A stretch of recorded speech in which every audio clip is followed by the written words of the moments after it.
Hello survivors and welcome to another Walking Dead Road to Survival video, and in this video we're going to be taking a first look at Mythic Barker, who is going to be the Gold Mythic Character Reward in the Apocalypse 6th Anniversary bonus event. This is quite a surprise, I think, for most people. On the right hand side we can see what he looks like.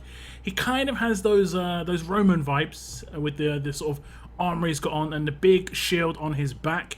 I think it's more of a sort of a SWAT style shield, but it is still the sort of shield that you would have used in the Roman centurions and stuff like that. On the left hand side we can sort of see it as well, where the turtle mode shield, and we get a better look at the armor as well. He has got a little bit geared up. I kind of initially thought potentially this is Barker 2000. I think I've seen too many of the 2000 characters recently. We do see a couple of extra things as well. You see the weapon looks kind of nuts, so we'll have to check that out later on in the video. And obviously he's got a walker head tied around his waist, and someone did bring it to my attention that potentially he was already done for at that point. I'm not actually sure if Barker was a choosable ending, because I know he can potentially be taken out quite early in the RTS storyline. But we'll check out his stats as a Limit Break 2 character. This is fully maxed out at level 680, so slightly higher than we have had in previous previews. I'll always go for the max on the base level on my previews. He has got 14,698 attack, 17,069 defense, and 15,646 HP. He is a strong character. He is considered a support character, mythic character of course, and I believe he is the 5th member to join the RTS Allegiance group, along with Gator, Erica, Sandy, and Mirabelle. Now first off we'll look at his Adrenaline Rush, and it is called Defense Mechanism. It is a 66 AP cost rush. This character gets 100% defense for 2 turns. While battling on the defense team, up to 2 teammates gain 50% AP. So actually pretty nice support rush. He is living up to the support role. Him giving himself a really hefty defense buff is nice. He is a defense leader. Little spoiler alert, as you can see, is a leader ahead, and there are a couple of things that have come out to sort of counter the leader role. There's the weapon, there's governor in terms of just doing a bit more enhanced things to the leader. So him getting 100% defense boost is actually going to be nice. The second part is really good because it will always go to the people who have the most AP. So people who are generally going to be 50% or higher a lot of the time. Now it is percent based. It's not a flat rate thing. So characters with quite slow rushes, if you do use like the likes of Frost for instance, will get a bigger boost. It's going to be the same amount for everybody in terms of the percentage, but the actual amount of AP they're going to get is going to be enhanced. Okay, so it's my turn first on the attack team to rush. Right now we've got a mirror here. It's like the Spider-Man in that meme where they're just like pointing at each other. Here we have got 2 Barkers, and we're going to show you what it's like on an attack team. I'm just going to do it. On an attack team, he's going to get bonus defense. 100% defense is going to be pretty nice. But it can obviously be a bit stronger than this. We're going to hit the defend actions because the defense team Barker is also going to rush. And look at those 2 characters up the top. If he rushes before they do their basic attacks, they might rush as well. We'll see what happens. His rush goes off. How did the animations go? Elodie did rush, and so did Erica. That's the big bonus that he's going to bring to the table on the defense teams. He's effectively just commanded both of them. But a big bonus is they don't lose a turn. If I just command on everybody, you'll see the 2 top characters will just attack again and gain AP. Really nice for a defense team character. Now there can sometimes be a little bit of RNG when it comes to will the character rush first or not. Sometimes they might not. Sometimes they might rush after his entire team has done basic attacks, or the entire team could already have rushes and they could rush after him, no one gaining the AP. That's the way that it goes on defense teams, but if there is a character that gets it, and in those situations that Elodie and Erica had, they could potentially rush a turn earlier and still get a basic attack the next turn or a signature move the next turn, and it could be actually really good. As we see the upgrades here at grade 2, he gets a 50% defense boost, so it goes from 50 to 100 defense, and at grade 4 it gets a 25% AP boost, so it goes from 25% AP to 2 teammates to 50% AP to 2 teammates. You'd only need 1 Barker to get his rush fully maxed out. It is actually kind of surprising there's not a Limit Break 1 or a Limit Break 2 upgrade here. So here's just thinking that once Limit Break 3 does come along, I'm going to guess it's the rush that gets the boost, because it kind of seems pretty naked, if I'm honest. But it's still a very strong rush. very reminiscent of, I believe, S-Class Javi, who also did something quite similar when it came to like his rush. He would actually give out AP to, I think it was adjacent teammates, but he was still very, very powerful, just like Barker here. Now, Barker, of course, has a signature move, and it is called Cold and Calculated. It has got an initial cooldown of turn 1, cooldown of 2 turns, number of uses unlimited, deal 300% damage to a line of enemies. While battling on the defense team, this character gains 100% AP. Now, we have got a command on the way as well, so obviously this being potentially a turn 1 rush in the certain teams, and the rush giving AP as well, you're going to have huge amounts of AP gain. Now, there are counters to that, and I figure there's going to be a counter coming out down the road where it's going to be Exhaust, because that's going to be one of the best ways to counter this. But we'll just break this down. The 300% damage to a line of enemies is actually pretty good. His base attack probably won't get boosted on a defense team unless you're going to use some 1535s around him. You know, let's say you've got a Zachary and you want to actually boost his attack. Well, if you had a 1535 on him, Barker would get a little bit of a boost there if he was adjacent. And it to be to a line of enemies is actually pretty nice. I don't think dealing... Yeah, it doesn't.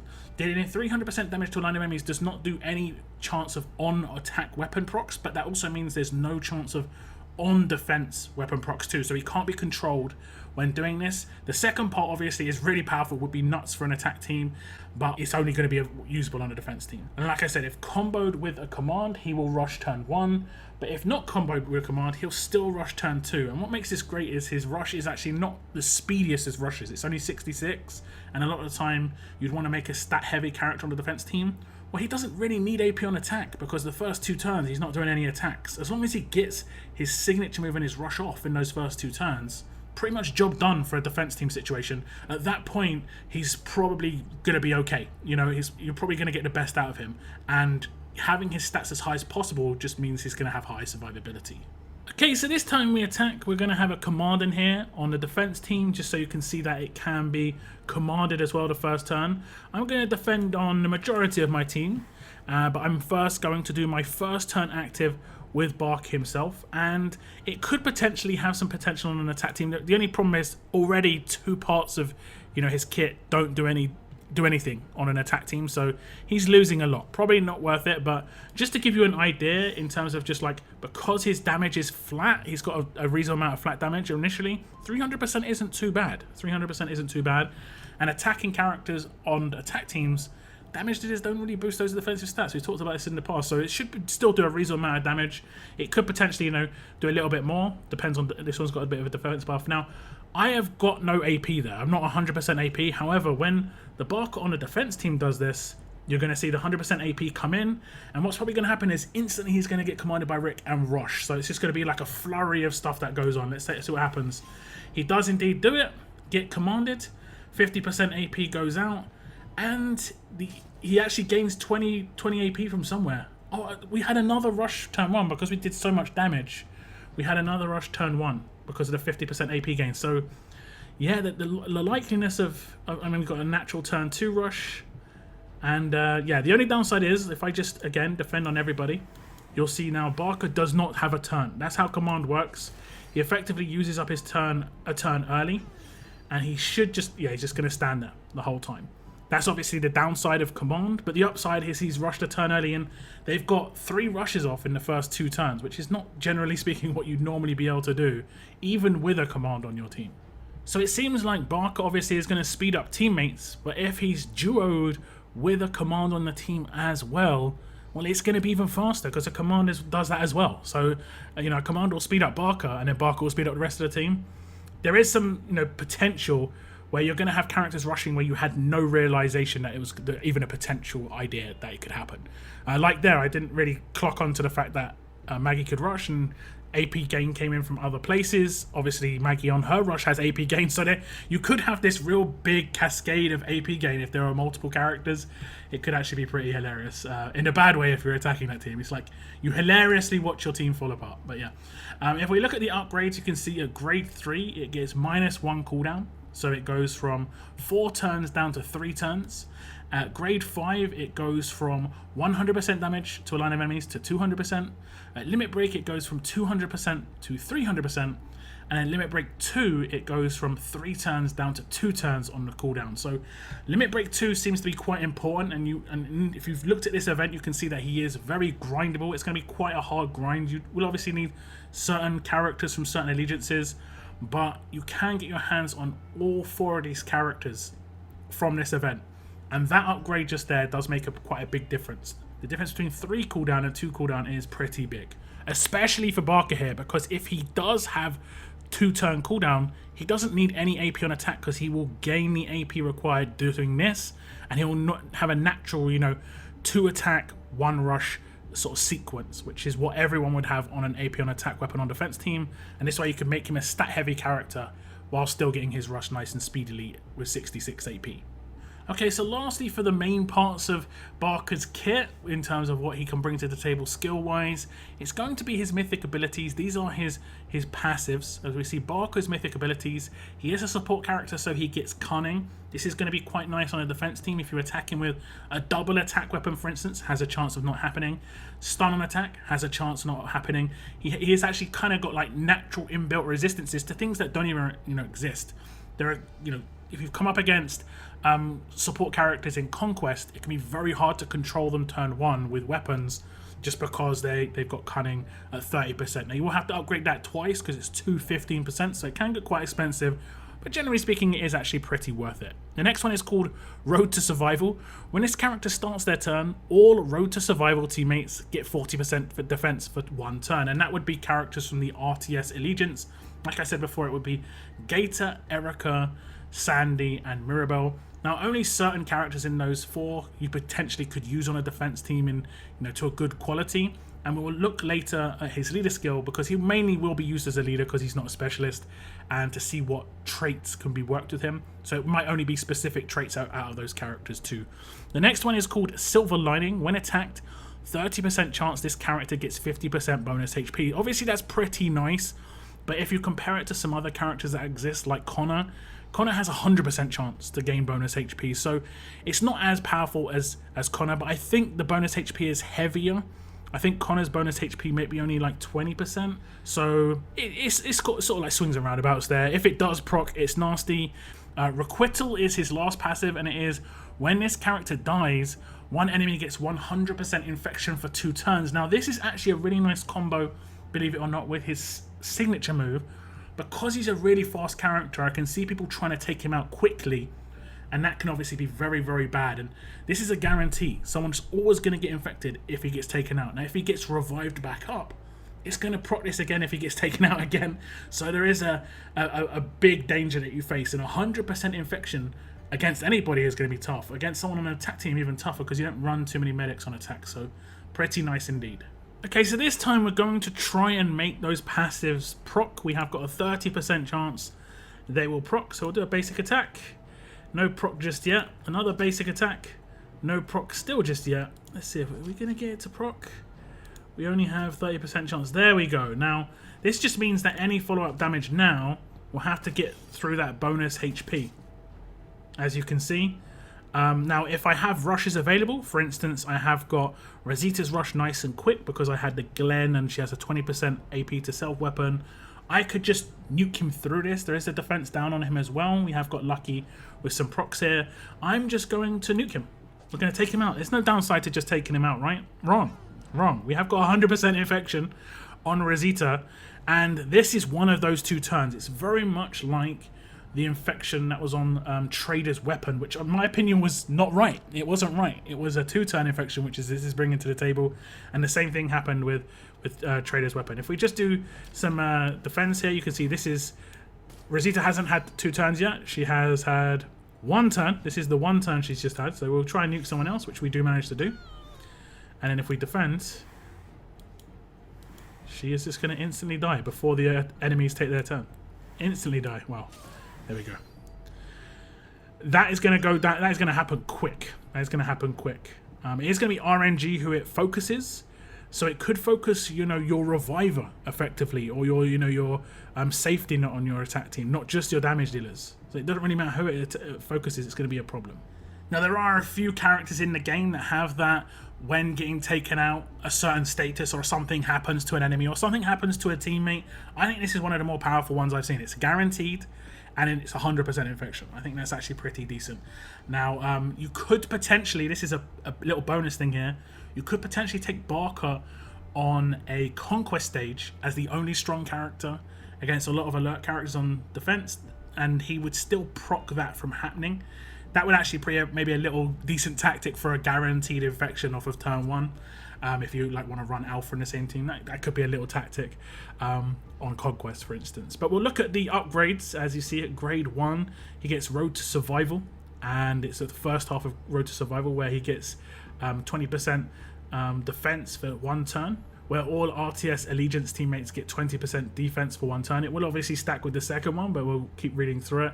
Cunning is the next one. As default, grade 2 is always going to be the roll, or the first half of their roll upgrade. This is the 15% chance. Silver Lining at grade 3. When attacked, 20% chance this character gets 50% bonus HP, and obviously that's going to increase because he has got Silver Lining 2 as well. And here's Road to Survival 2, stacking with Road to Survival 1.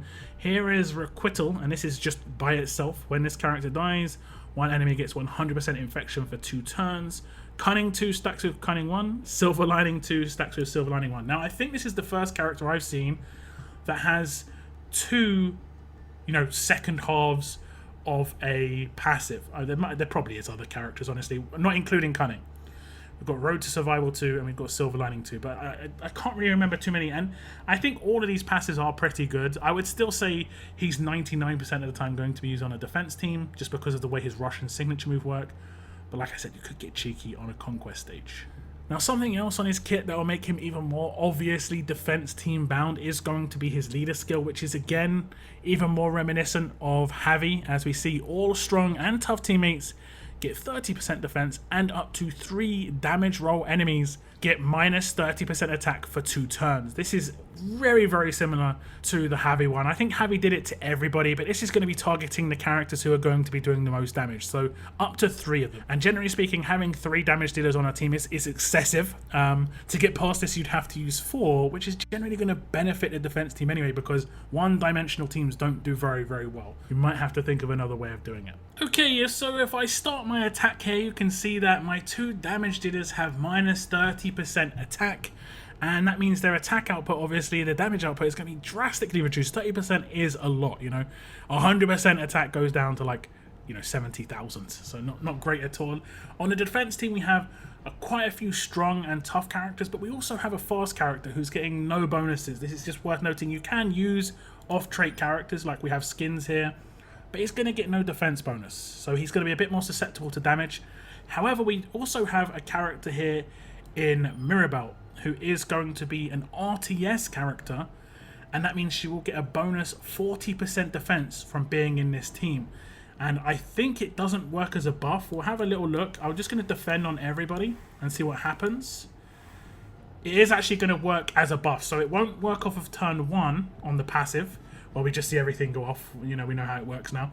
But you can see that the 40% defense buff goes on to Mirabelle on turn 1. It has to be on his turn. We did initially see it go on to Barker as well, but because of the whole signature move rush, he gets the 100% bonus from the rush. But when he doesn't have the 100% bonus from the rush, he'll have the 40% bonus from his passive. So he will always buff himself by 40% defense every turn, no matter what. If there's no other RTS characters in the team, that is actually pretty good. And there are a lot of strong and tough defense team characters available within the more premium side of things, and also within the free-to-play areas. I think I will go over this in a future video in terms of potential team builds for Barker, because I think there are some pretty cool ideas. He obviously going to have susceptibility. If you do remember from the S-Class era, the biggest issue that heavy defense team had was sustain, and I think you're going to run into the same issue here, where you have to kind of find a healer to be on those teams. Now, Barker has an attached weapon, as we saw in the intro with the art, and it is pretty nuts. It looks still just as nuts here. Barker's defensive rusted makeshift axe. I guess it looks like a spear with just some. Is that some horseshoes? Just giant horseshoes. What horses are that big? Oh my god, that's crazy. But it is actually a pretty decent weapon. It's got 35% defense base, a medium bonus to AP when taking damage, and when being attacked, a better chance to cause minus 50 AP to the enemy. This weapon is actually good. You don't have to put AP on attack on it, like I said. You could go for HP, and then you can make the defense 45%, put any third slot you want in there, and then make the defense 55%. You know, you can get actually some stat weapons on this character that you couldn't build otherwise. It's got 2 buffs on it, which are good, and one of them's upgraded to 35%. The best you can pretty much get outside of this weapon would be I think it's the Saw Blade or something like that from Aaron, and it has got minus 30% AP and 30% HP. So you can see it's obviously just a massive upgrade on that. So really good as a baseline weapon, and strong characters do have an issue with weapons in my opinion on defense teams, and this is giving you a good advantage. You definitely want to upgrade this before 5-starring it. This isn't one of those instant 5 stars and put whatever weapon you want in their hands. You're probably going to get better stats on this than you have got on a weapon already. So this is Mythic Barker, and I am honestly quite surprised with his power considering he's in an event, considering the event is quite accessible, and potentially, you know, it's up to you whether you want to grind as hard if you've got the characters, if you've got the silver characters, to decide if you're going to, you know, boost up characters to get enough characters to run certain roadmaps. It is quite intricate, but I think it should be quite straightforward once the ball gets rolling, because the roadmaps are only up for 4 or 5 days by themselves, and as long as you complete everything, you can get Barker. I've already done the maths. If you've looked at the other video I've done, if you've looked at the blog post, you can see that it is doable, but you have to do everything. And it looks like Barker could be worth doing everything for, because he is going to be a pretty nice defense leader, and like I said, you should probably have strong and tough defense characters on your roster that could just work with him now, if not in the future. There are definitely good characters within the premium characters, the likes of Cliff, Uncle Sam, the new Command Rick. Nice combos pretty much all round. But yeah, that's my thoughts on Barker, guys. I think he is, like I say, a pretty good character. Do give me your thoughts in the comments down below. I want to thank you very much for tuning into my video, and as always, keep on surviving, guys. Keep on surviving.